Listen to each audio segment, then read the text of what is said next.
Alors, bonjour tout le monde, bienvenue au podcast Conseils de vie et de fantasy avec Simon et Danny. Salut Danny, ça va bien? Salut, bon.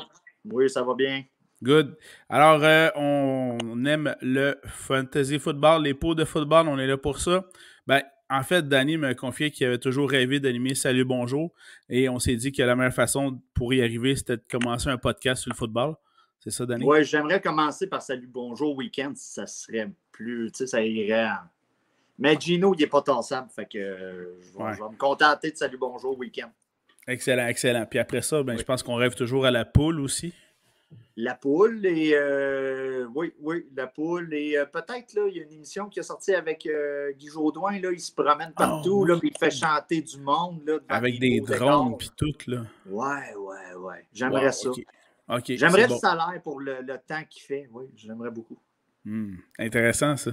Oui. On va commencer notre podcast aujourd'hui. On va pouvoir y aller avec une autre division. Allons-y avec Oui. la division sud de la conférence américaine. Une division où on retrouve entre autres les Titans du Tennessee, les Colts d'Indianapolis, les Texans de Houston, les Jaguars de Jacksonville. T'aimerais nous présenter quelle équipe en premier, Danny? Bon, écoute, on peut y aller avec les Jaguars. C'est un club où il y a eu beaucoup de changements durant l'entre-saison. Excellent, allons-y avec les Jaguars. Quels sont les changements notables, et Dieu sait qu'il y en a pour les Jaguars? Est-ce qu'on parle de ce qui s'est passé dans les bureaux? Ah oui, bonne idée. Oui. Changement d'entraîneur, qui dit changement d'entraîneur parle de changement de philosophie d'équipe. Et on a repêché avec le premier choix overall, on a été chercher Trevor Lawrence. Le corps arrière, le sauveur. Oui. On va voir.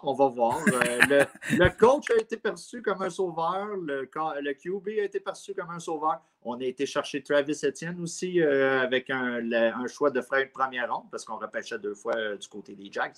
Donc, on part bien les assises pour de l'attaque à Jacksonville. Ouais. Ça a manqué un peu au cours des dernières années. Ça manquait énormément. D'ailleurs, j'avais toujours aimé la citation de cet été de l'autre carrière, Gardner Minshew, qui, traduction libre, là, mentionnait qu'il n'avait pas été aux toilettes faire un numéro 2 de l'été parce que pour lui, il n'était pas question d'être numéro 2 au camp d'entraînement. OK. Alors, tu t'attendais pas à celle-là, hein? Je l'avais vraiment pas entendu. Je ne m'attendais pas à ça. Mais on avait un dossier de 1 et 15 l'an dernier, même si c'était avec Minshew. On aime le look, on aime le type de joueur. Tout à fait. C'est un peu un genre de Piquet Souban, un gars divertissant à voir en dehors, mais il y avait peut-être un problème de production. Donc, on a quand même eu une moyenne d'environ 20 points par match avec Gardner Minshew. Donc, c'est pas énorme. C'est pas énorme, puis c'était difficile de bien paraître dans cette division-là avec aussi peu de points qu'on fait. Il y a eu quelques changements. On a parlé de Gardner Minshew qui va se faire tasser indirectement par rapport au fait qu'on a sélectionné premier overall Trevor Lawrence. Ouais. Une belle surprise, par contre, l'an dernier, James Robinson, qui est un choix de fin de tableau, carrément, fin de repêchage, un genre de 13e, 14e ronde. Et plusieurs ont été très surpris du rendement que ce gars-là a amené par rapport au rang qui a été sélectionné. Il y a eu DJ Shark qui a réussi quand même à tirer un peu son épingle du jeu. Il a fini l'équivalent de wide receiver 4. Et comme je disais tantôt, on a des départs, on a certains départs. On a perdu Keenan Cole, Chris Conley et Tyler Eifert qu'on a perdu. Mais on a été regarder un peu la banque de joueurs avec des Marvin Jones, des Carlos Hyde et Jamal Agnew.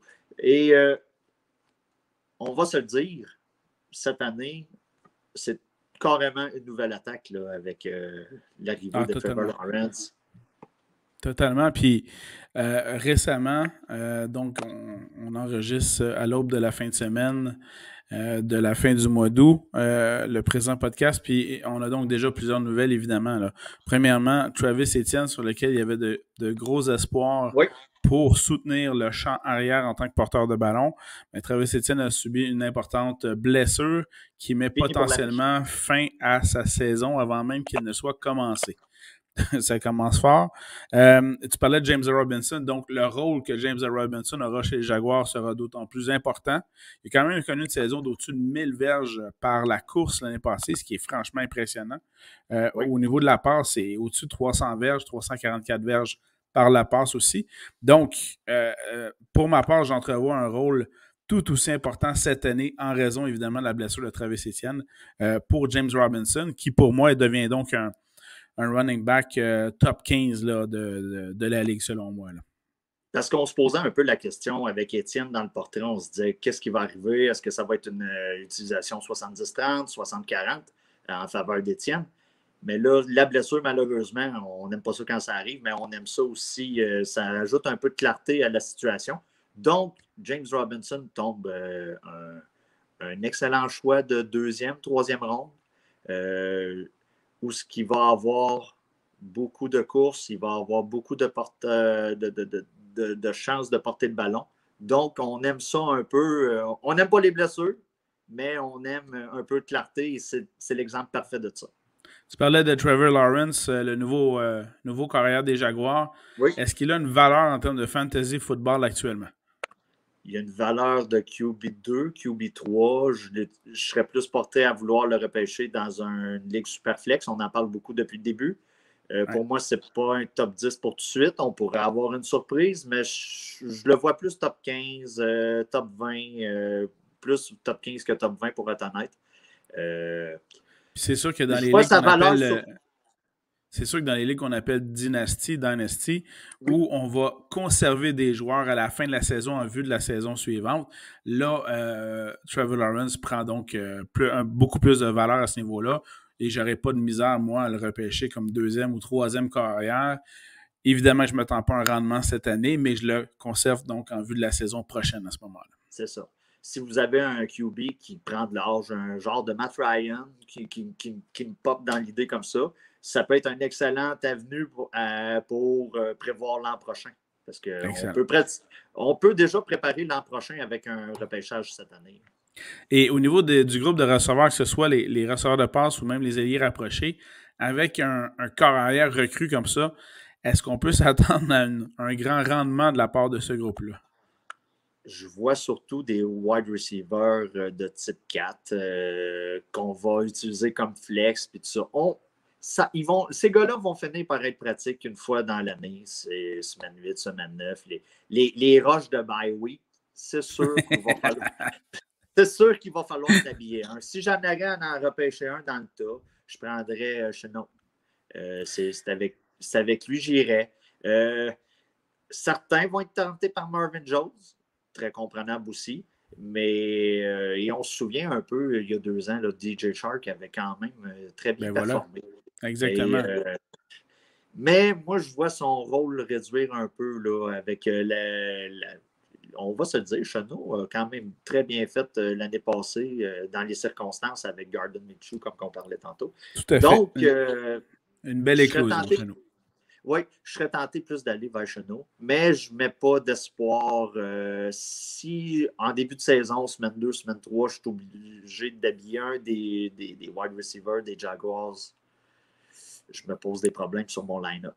Oui, bien, tout à fait. Puis moi, je serais donc très content de devoir habiller un receveur des Jaguars dans les premières semaines. Ça, c'est un bon point. Excellent, j'aime ça. Ça pourrait arriver, j'en serais fort heureux pour toi, bien sûr. Bien sûr, mais avec toutes les histoires de COVID, c'est vrai. Comme on a parlé dans un des émissions un peu plus tôt, ça change la donne. On ne parle plus seulement de blessures, d'étirements. Là, on amène quelque chose d'autre. Et on va avoir à composer avec ces choix-là, évidemment. Même s'il y a des joueurs vaccinés, on voit qu'est-ce qui se passe présentement. On les tasse pendant 5 jours. Un gars revient le mardi après son lundi de congé ou après un Monday night, il revient le mercredi. On pose des problèmes là, durant la semaine et il se pourrait qu'on soit pogné pour utiliser un peu plus des joueurs de ce style-là. Donc, c'est pas. On en parle. Mais si vous repêchez à 10 clubs, il se pourrait que ces gars-là se retrouvent un peu sur les waivers. Voilà. Donc, mon conseil à tout le monde au niveau des receveurs de passe des Jaguars, laissez-les à Danny. C'est excellent de ce côté-là. On y Mais va avec Danny, le prochain club de la division sud. Laissez-les aussi à quelqu'un d'autre. Prochain club de la division sud de la conférence américaine, tu nous proposes? Oh, écoute, je peux y aller tant qu'à parler de saison morte et de changement et de massage. On va parler sujet croustillant à Houston. D'étirement. On va parler des Texans de Houston. Excellent. Texans de Houston. Donc, sujet crunchy s'il en est un. On a affaire, entre autres, au niveau des Texans de Houston, à une formation qui a un corps arrière qui avait été surnommé à son repêchage le Michael Jordan de la NFL. C'est pas peu dire. Là. Et c'est d'ailleurs, on parle ici de Deshaun Watson, qui a connu une saison de 4800 verges par la passe l'année dernière. Donc, c'est vraiment un excellent rendement, un excellent corps arrière qui est dans top 5 de la Ligue en termes de fantasy football, assurément. Là. Assurément. Facile. Ce qui fait que d'emblée, on vous mentionnerait et on vous conseillerait d'aller le chercher si vous le pouvez. La seule nuance, c'est que, bon, tu as parlé de massage. Il y a quelques poursuites en ce moment sur son dos. Et on espère que c'est bien sur son dos qu'elle repose ces poursuites. Et donc, on est dans le néant par rapport à son avenir immédiat. Là. Va-t-il jouer? Va-t-il être suspendu? Présentement, il est au camp d'entraînement. Il ne veut pas retourner jouer. Du moins, il avait mentionné qu'il ne voulait plus retourner jouer pour les Texans à Houston. Bref, on ne sait pas qu'est-ce qui arrive avec lui. Là. Honnêtement, c'est un cas qui a été un peu mal géré du côté des Texans. Ou peut-être que les autres clubs de la Ligue avaient eu des informations comme quoi quelque chose s'en venait parce que les Texans demandaient beaucoup pour Watson. Et plusieurs premiers choix. Et les clubs ont aimé mieux aller plus vers Carson Wentz, des gars comme ça, pour compléter leurs aliments. Donc, c'est ça. C'est pas évident. Si vous l'avez dans un Dynasty, c'est un pensez-y bien. Je vous dirais peut-être de le garder, drafter en conséquence et voir ce qui peut arriver. Attendons voir ce qui va arriver parce que la Ligue peut décider de le suspendre. Faire un peu ce qu'au baseball majeur, on a fait avec Trevor Bauer du côté là, des Dodgers à la semaine. C'est sûr que c'est pas évident à gérer. Mais pas vraiment, non. C'est pas évident non plus pour la NFL, on va se le dire. Tu veux pas avoir à gérer un cas comme ça en plein milieu de la saison où le gars a commencé, il a fait 5 matchs, puis là, le dossier criminel prend de plus en plus, devient de plus en plus valide, si je pourrais dire. Fait que c'est pour ça que les Texans se sont virés sur un 10 cents. Ça a viré carré un peu. Ils ont été chercher Tyrod Taylor. Disons-le. Ils ont été chercher Tyrod Taylor. Tyrod Taylor est vraiment un malchanceux là, parce que l'année dernière, première semaine, il était avec les Chargers de Los Angeles. On lui donne les rênes de l'équipe. Tiens, mon grand, t'as des armes, t'as des outils, belle équipe, amuse-toi, go for it, Tiger. Et puis quoi, après la première ou la deuxième semaine, il avait connu une blessure au thorax. Un médecin lui a fait une ponction, une injection, et il a perforé un poumon. Donc, évidemment, il se retrouve blessé. Et là, embarque le deuxième carrière, Justin Herbert, qui se ramasse à être la recrue de l'année au niveau offensif dans la NFL. Oui. Donc, il a perdu sa job carrément sur cette aiguille. C'est peut-être pour ça que certains joueurs hésitent un peu à se faire piquer. Mais écoute, on a ajouté Tyrod Taylor, on a ajouté Mark Ingram, on a ajouté Philip Lindsay dans le champ arrière. Et tant qu'à être dans les QB, ils ont quand même été chercher Jeff Driscoll aussi. Oui. Donc, on va mais je reviens, Danny, au porteur de ballon, là, parce que tu en as ajouté quelques-uns, mais il y en a d'autres. Là. On avait déjà David Johnson, mais on a maintenant aussi Philip Lindsay, qui était un des 2 premiers porteurs de ballon des Broncos. Tu as mentionné Mark Ingram avec raison. On a également Rex Burkhead, notre fameux ex-Patriots. Donc, on se retrouve avec un champ arrière passablement garni. Passablement garni, on y était plus vers le volume que la qualité, je dirais. En effet. Sans être méchant, David Johnson, écoute, en 2016, 2015, 2016, 2017, dans ces auras-là, c'était un premier choix, c'était un top 5. L'étoile pâlit un petit peu, c'est normal, les gars prennent de l'âge. Et Philippe Lindsay se retrouve un peu dans une situation qui était déjà avec Denver. Donc, c'est vrai, c'est vrai. Il nous a déjà donné un bon coup de main dans nos ligues. Il nous a donné un coup de main, il faut le dire. Il y a peut-être 2 ans de ça. Mais là, de tous ces. Ben exactement. Et dans ce comité-là, lequel a le plus de valeur parmi ces porteurs de ballon? Là? Lequel on peut repêcher plus assurément dans nos poules? OK, assurément, tu ne repêches pas un running back de Houston. Mais si tu dois en prendre un, je prendrais David Johnson. Il est capable d'attraper le ballon, il est capable de courir. Mais est-ce que j'y vais plus pour le name value, un peu de nostalgie, ou j'y vais plus avec Phil Lindsay? Je ne sais pas. J'irais probablement avec David Johnson encore. Mais tu vois, moi, de mon côté, j'irais avec Lindsay, justement parce qu'il a démontré à Denver que même dans un comité, il pouvait tirer son épingle du jeu, nous donner plusieurs stats de ce côté-là.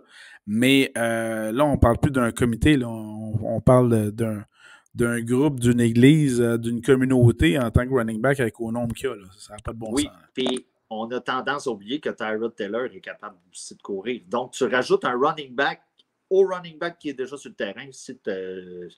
C'est ça. Évitez ce backfield-là. S'il vous plaît, évitez-le. C'est normal, la saison est la saison. On va devoir probablement les piger. Personnellement, j'essaierais de l'éviter, mais si tu n'as pas le choix, tu y vas avec un Phil Lindsay, tu y vas avec un David Johnson. Tu t'attends la blessure, pour ainsi dire. Exact.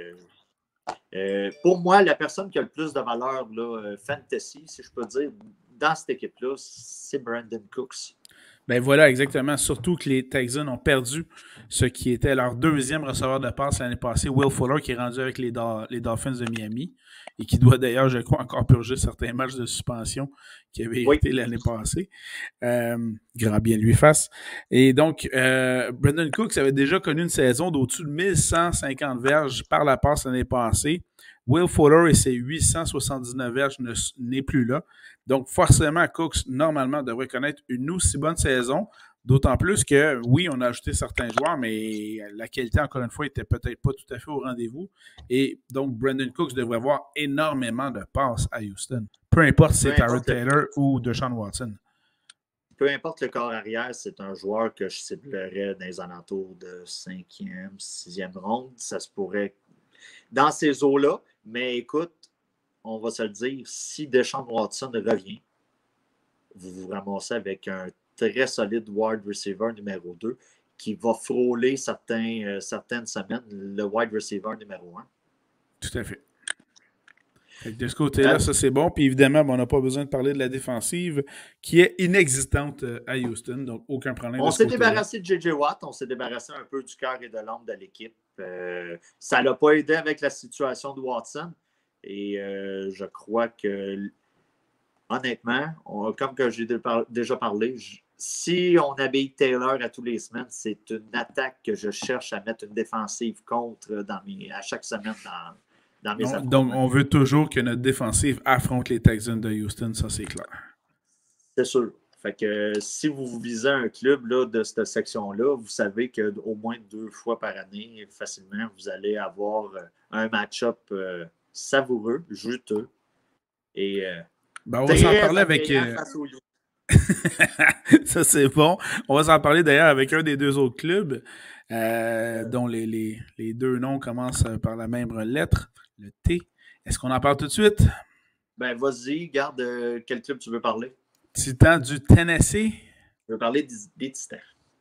Alors, les départs notables, en fait, il y a une arrivée très notable du côté des Titans. C'est l'arrivée d'un receveur de passe étoile qui vient joindre les rangs, un certain Julio Jones. Oui. Avec sa garde malade préférée qui est arrivée à Tennessee. Memphis. Et, mais c'est une bonne saison l'an passé pour les Texans. On parle On parle d'une fiche de 11-5. On parle d'une moyenne de points par match de 30 environ, entre 30 et 31. C'est un peu la résurrection de Tannehill qui s'est passée avec les Texans. Pour être honnête, ça boitait un peu. La madame mettait un fusil dans l'auto de location, elle le retournait puis, dans le temps qu'elle était à Miami. Fait que c'est ça. Ça allait plus ou moins bien. C'est un peu la résurrection de Tannehill. C'est un bon mix. Et on aime surtout courir avec les Texans. Et c'est exactement ça. Et c'est là où ça demeure, comment dirais-je, la meilleure protection pour Tannehill et même pour le groupe de receveurs. C'est que vous avez un certain Derrick Henry, porteur de ballon, qui est allé chercher 2000 verges au sol la saison dernière et qui va courir tout autant cette année. Ce qui veut dire que le front défensif de leur adversaire va toujours essayer de contrer le jeu au sol en premier lieu. Et ça libère donc évidemment le groupe de receveurs. Et c'est là où l'année passée, A.J. Brown avait connu une saison d'au-dessus de 1000 verges. Personnellement, je vois une aussi bonne saison, sinon bien meilleure encore. Et même une bonne saison pour Julio Jones aussi, justement, parce que les autres équipes n'ont pas le choix de respecter le jeu au sol avec Henry. Oui, l'arrivée de Julio Jones a amené le départ de Corey Davis, ça a plus ou moins bien été ces 5 années là, avec les Texans. Disons-le. Avec les Titans? Oui, avec les Titans, on n'a pas donné le contrat, on ne savait pas trop sur quel pied danser avec. Puis A.J. Brown est arrivé et on a vu la lumière de ce côté-là. On a laissé partir Jonnu Smith pour les Pats. Et ensuite de ça, il y a. Mais ils l'ont remplacé par un allié rapproché qui était avec les Cowboys, Jeff Swaim. Oui. Tu vois quelle valeur tu vois pour Jeff Swaim? Je le vois bien au bas de la liste, malheureusement. Je pense que ça va être un allié rapproché qui va beaucoup venir bloquer pour justement permettre à Julio Jones et A.J. Brown de pouvoir se démarquer. Donc, en termes de fantasy, aucune valeur au niveau de l'allié rapproché Swaim avec les Titans. Par contre, comme je m'attends à une saison d'au moins 1000 verges minimum d'A.J. Brown et également la même chose pour Julio Jones, ben pour moi, c'est deux receveurs de passe qui sont dans le top 15 de la Ligue à ce niveau-là. Ce qui veut dire que deuxième, troisième ronde, vous devriez pouvoir cibler ces joueurs-là et même les obtenir aussi. Là. Oui, A.J. Brown est un excellent choix pour ceux qui font un mode Dynasty. Ceux qui sont en mode Keeper, c'est un excellent choix. Jeunesse, force, c'est un gars qui est fort, grand. Il y a eu des petits épisodes de blessures, il faut se le dire, mais qui n'en a pas dans cette ligue-là. Julio Jones, pour moi, c'est un wide receiver 2 avec possibilité de peut-être un peu plus haut s'il est là tous les semaines, s'il y a une blessure arrive à A.J. Brown. Et du côté de Derrick Henry, c'est un top 5. Et voilà, top 5 porteur de ballon, ça, vous n'hésitez pas, vous avez le choix. Oui, c'est vrai, dans la plupart des ligues PPR où on a des points par réception, il est beaucoup moins. Il est moins payant puisqu'il attrape un petit peu moins. Mais comme il court beaucoup plus que la plupart des porteurs de ballon et qu'il amasse plus de verges au sol que la plupart des porteurs de ballon, ben, il va finir par être payant tout de même là, de ce côté-là aussi. Quelle valeur tu vois avec Ryan Tannehill? Ça, c'est l'excellente question. Tannehill, pour ce qui est de l'année passée, là, on a quand même des stats qui étaient intéressantes. Ça en faisait, dans certains cas, des choix. On parle de presque 4000 verges là, par la passe. C'est pas à négliger. Puis il y avait également quelques verges au sol. Il est quand même assez mobile. De ce côté-là, pour ma part, je vois en Tannehill un top 12 à 15 au niveau des carrières. Ce qui veut dire que vraiment, après les grands noms étoiles, que ce soit les Dak Prescott, que ce soit les autres, Russell Wilson, évidemment Mahomes, Josh Allen, quand les joueurs étoiles de carrière sont tombés, normalement, vous pouvez avoir un choix solide, stable, avec Tannehill, qui va vous donner à peu près le même rendement toutes les semaines. Il n'y aura pas de surprise là-dessus. Oui, c'est un peu ma vision par rapport à Tannehill. Je le repêcherais un peu. Je le considère un peu comme Tom Brady. On parle du côté fantasy, bien sûr. Je le considère un peu comme Tom Brady, un peu. Il va t'amener une bonne stabilité sur le nombre de points. Tu n'auras pas un 9 points. Il ne fera pas une semaine de 9 points. Il va toujours tirer son épingle du jeu. Avoir la passe une ou deux passes de toucher qui vont t'aider pour avoir la stabilité que tu veux au niveau du QB là, chaque semaine. Exactement. Bon, évidemment, il n'y a pas toutes ces bagues autour des doigts que Brady peut avoir, mais c'est un choix stable en termes de fantasy football. On parle de valeur fantasy. On parle seulement de valeur fantasy. Et un autre aspect en termes de fantasy très intéressant pour ma part concernant les Titans, c'est justement qu'il faut tenir compte des adversaires de sa propre division que tu vas affronter 2 fois par année, où il va donc affronter 2 fois les Jaguars, 2 fois les Texans de Houston. Juste pour ça, ça vaut déjà la peine de choisir la défensive des Titans du Tennessee, selon moi. Oui, et comme on a dit dans d'autres reportages précédents, d'éviter de repêcher la défensive du Tennessee en 8e ronde. Laissez quelqu'un d'autre le faire. Mais si vous avez la défensive des Titans, c'est une défensive que vous n'aurez pas à avoir une grande maintenance durant l'année. Vous allez les habiller à tous les semaines et ça va. Vous allez avoir une confiance quand même très bonne à ce niveau-là. Exactement. Et il nous reste la dernière équipe de la division sud de la conférence américaine à voir, les Colts d'Indianapolis. Oui, monsieur. Alors, les changements de ce côté-là, il y en a quelques-uns quand même. Quelques changements. On s'entend que le plus grand changement vient d'il y a 3 ans quand Andrew Luck.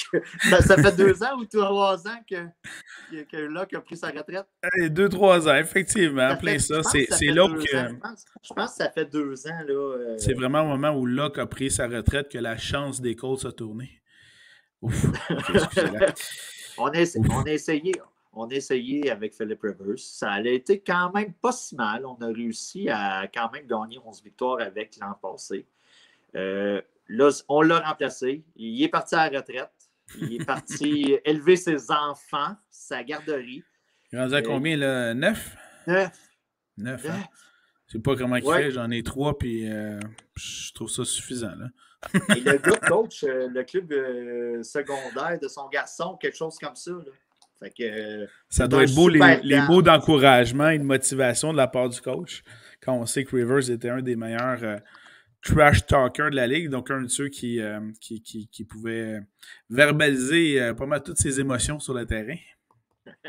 On l'a remplacé par Carson Wentz. Monsieur Fibre de Verre. Ouais. Qu'est-ce que t'en penses, toi? J'en pense qu'il s'est déjà blessé au camp d'entraînement. Oui.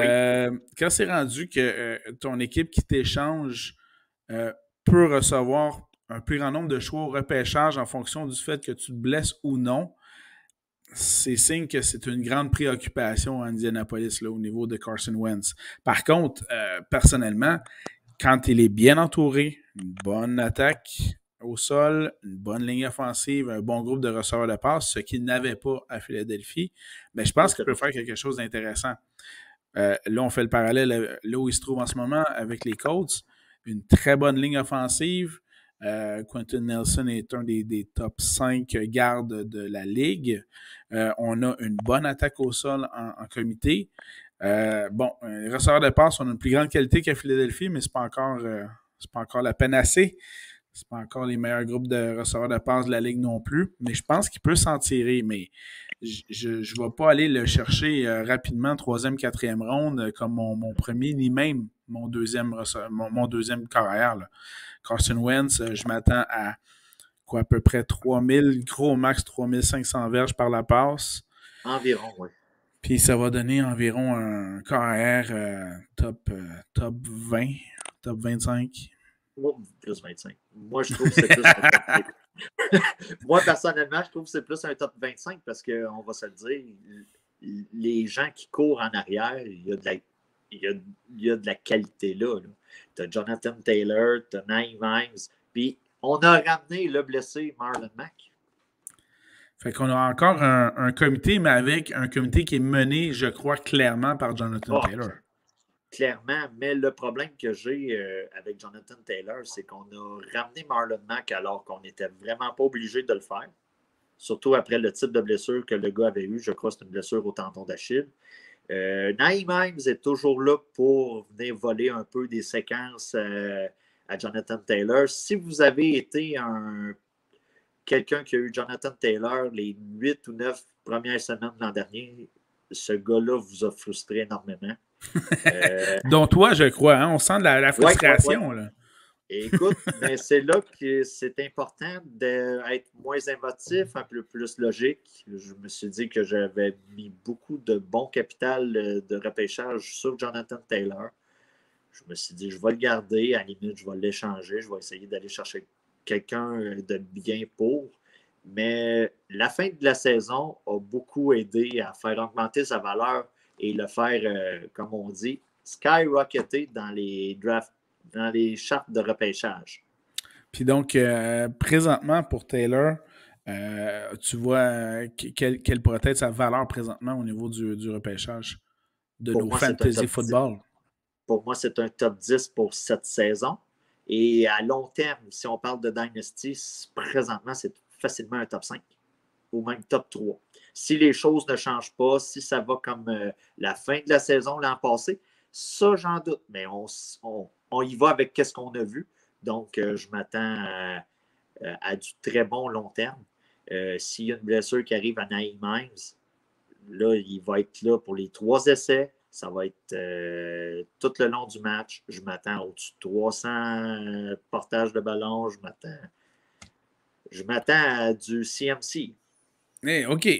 Du même niveau que Christian McCaffrey, ce qui est pas peu dire. Ce qui est pas peu dire. Mais il faut qu'il y ait une blessure. Oui, Les à un Colts, des deux autres, évidemment. il faut pas. Là-dessus, vas-y. Ben, je sais qu'on n'a pas.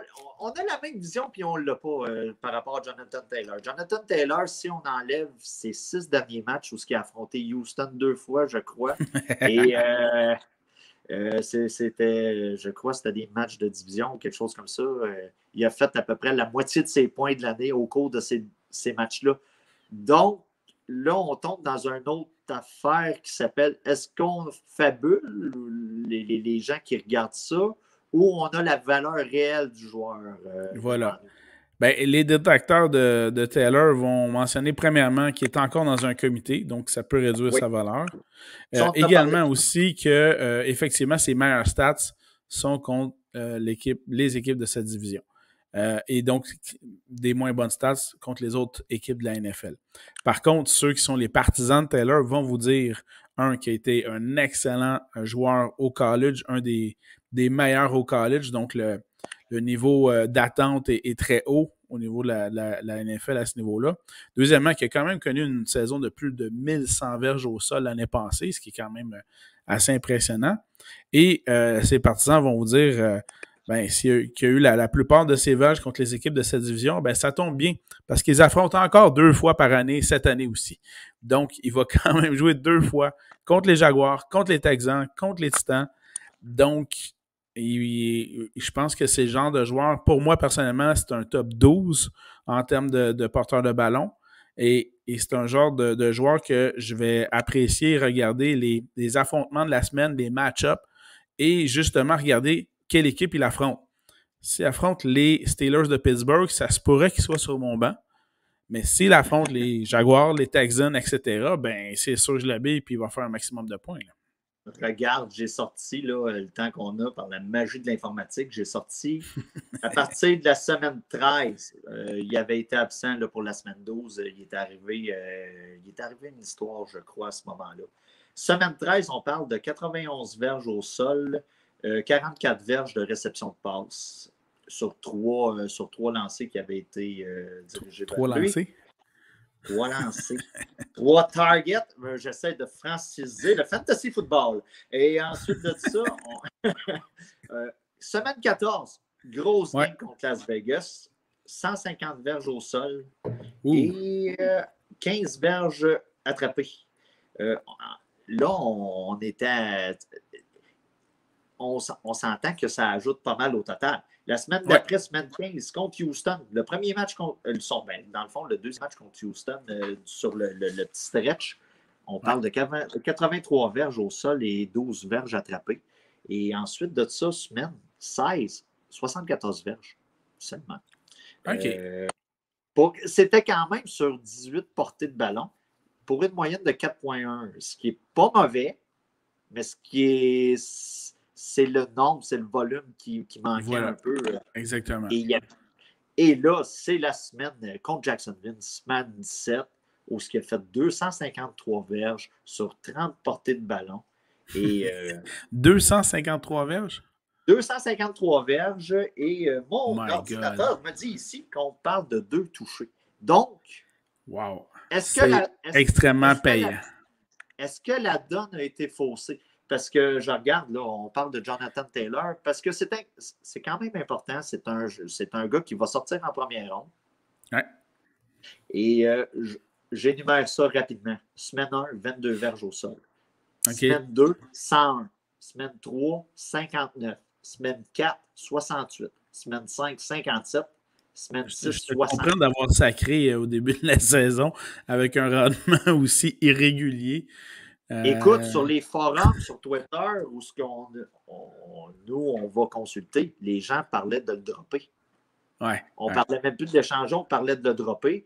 Et là, je faisais partie de ceux-là. Je me disais, bon, qu'est-ce que je fais avec ça? Puis, je savais qu'il y avait quand même une certaine valeur à long terme à l'avoir. Tout à fait. Qui allait probablement figurer la ligue. Mais après le bye week, 22 verges. Semaine 8, c'est 22 verges. Semaine 9, 27. Semaine 12. Semaine 10, 12 verges. Ouais. Heureusement, il s'est corrigé, donc deuxième. Disons qu'à partir de la moitié ou du trois quarts de la saison, c'est corrigé. Ses performances, son rendement ont été présents. Ça en fait un bon porteur de ballon pour cette année. Mais il y a d'autres armes que Jonathan Taylor. On retrouve également aussi des receveurs de passe, quoique, bon, la valeur n'est pas très élevée. Mais tu as un receveur de passe comme T.Y. Hilton qui est encore là, qui est encore le numéro 1 là-bas. Et ce que j'aime aussi, c'est que tu as un ailier rapproché, Jack Doyle, qui est présent, encore une fois, mais souvent qui partageait le boulot avec Eric Ebron, qui est rendu avec les Steelers. Donc, Jack Doyle, oui, il y a d'autres coéquipiers à côté de lui, mais il n'y a personne vraiment pour y enlever des gros ballons là, du côté de Doyle. Ça, pour T.Y. Hilton, j'ai pas de problème, mais t'as pas parlé de Michael Pittman. Oh! Qu'est-ce qu'on pourrait dire sur Pittman? Moi, je vois une contribution à l'offensive un peu comparable à celle de T.Y. Hilton. OK. À ce point-là? Hein? À ce point-là? Oui. OK. J'ai bien aimé des séquences que j'ai vues de lui l'an passé. C'est sûr qu'on a changé au niveau du quarterback. Donc, les gars, l'année passée, semblaient plus vouloir le viser. T.Y. Hilton, c'est un cas problématique par rapport à est-ce qu'il est blessé, est-ce qu'il n'est pas blessé. Fait que Pittman peut servir de flex certaines semaines, peut servir de deuxième wide receiver si on est vraiment mal pris. Mais c'était sa première saison l'an passé. Le gars est jeune. Il y a peut-être une possibilité que vous allez devoir l'utiliser avec tous les cas de blessures de COVID et de bail durant l'année. Il se pourrait que vous ayez habillé Michael Pittman. OK. Ben, assurez-vous de le faire si c'est le cas. Lorsqu'il joue contre les Texans, contre les Jaguars, ça devrait déjà vous donner un peu plus de marge de manœuvre là-dessus. Parce qu'on s'entend, moi, je considère que T.Y. Hilton va recevoir environ, on parle s'il est vraiment en santé, pas loin de 115-120 réceptions. Ben, en fait, il a été ciblé 93 fois. Vers lui, exactement, c'est ça. Environ 70 réceptions. Et 70 réceptions, oui, ça a de l'allure. Ça a du bon sens. Puis Pittman, je vois quelque chose comme 60 à 65. Ben, tu vois, il a été ciblé au-dessus de 60 fois l'année passée. Il en a attrapé 40. À ce niveau-là, s'il peut, bon, évidemment, un carré plus précis va faire en sorte qu'il y aura plus de chances d'en attraper plus, ça c'est clair. Mais OK, je suis surpris. Je pensais pas que tu avais une estime aussi haute pour Pittman. Parce que tu as toujours Zach Pascal qui est là aussi. L'autre receveur de passe qui en attrape, c'était au-dessus de 600 verges l'année passée. Mais personnellement, je pense que un qui pourrait faire une marche un peu plus haute là-dessus, qui pourrait atteindre ça, c'est justement Doyle, qui a connu une saison décevante là, en tant qu'il est rapproché, là, seulement une vingtaine de passes, 250 verges. C'était décevant. Est-ce qu'il y a une valeur en fantasy?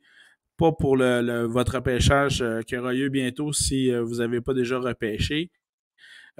Par contre, surveillez-le au cours de la saison. C'est le genre de joueur que, oui, pourrait être intéressant d'aller chercher en cours de route, surtout si votre deuxième à y rapprocher déçoit. Et encore une fois, surveillez les affrontements, surveillez les match-ups. Si vous voyez que les Colts affrontent les Texans ou les Jaguars, ben oui, prenez une chance, allez chercher Doyle, il va peut-être vous donner plusieurs points. Là. Parce qu'on va se le dire, Wentz a déjà lancé à des Titans en masse. Oui. Certains Zach Ertz, entre autres, à Philadelphie. C'est pas quelqu'un qu'on parle de beaucoup là, dans l'espèce d'industrie qu'est le fantasy football, mais ça peut servir de tailleur de spare un moment donné durant l'année facilement. Il pourrait causer une surprise, on ne le sait pas. C'est quelqu'un qu'il va falloir regarder là, un peu là, en début de saison, voir comment ça se développe, là, les choses de ce côté-là. On passe quand même de Philip Rivers et même certaines semaines là, de Jacoby Brissett à Carl Huntman. Fait faudrait regarder. On est quand même loin de la qualité d'Andrew Luck, ça c'est clair. Ouais, ça oui. Ça oui. On est assez loin de ça. Mais du côté des Colts... Il n'y a pas grand club qui peut se remettre d'une retraite prématurée, si je peux dire ça comme ça. De son carrière étoile. 30 ans, 29-30 ans, regarde, tu bâtis, puis ça arrive, je pense, à 2 semaines de la saison, quelque chose comme ça. Il était au camp d'entraînement, 2e ou 3e semaine des matchs, sur les lignes de côté. C'est là qu'il l'annonce. Assez surprenant. Ouais. On a tout couvert, je crois. Ben oui, du côté des Colts, moi, je ne vois pas vraiment d'autres joueurs qui auraient de la valeur au niveau du fantasy football. Je pense qu'on a couvert pas mal toutes nos équipes de la division sud de la conférence américaine, c'est bien ça?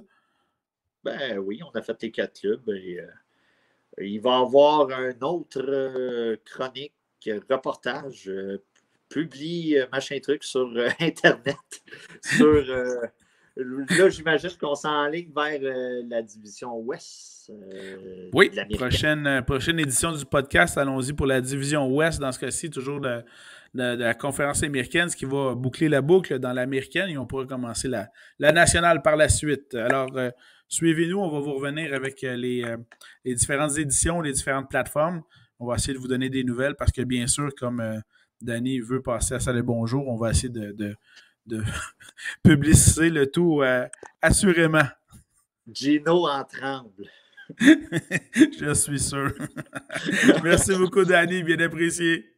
J'ai qu'une exigence. Je veux travailler avec Anouk Meunier. Je te confirme que... Oui, c'est bien. C'est une belle revendication. On s'en parle. Parfait. Merci, Danny. Bonne fin de journée. Merci. Salut.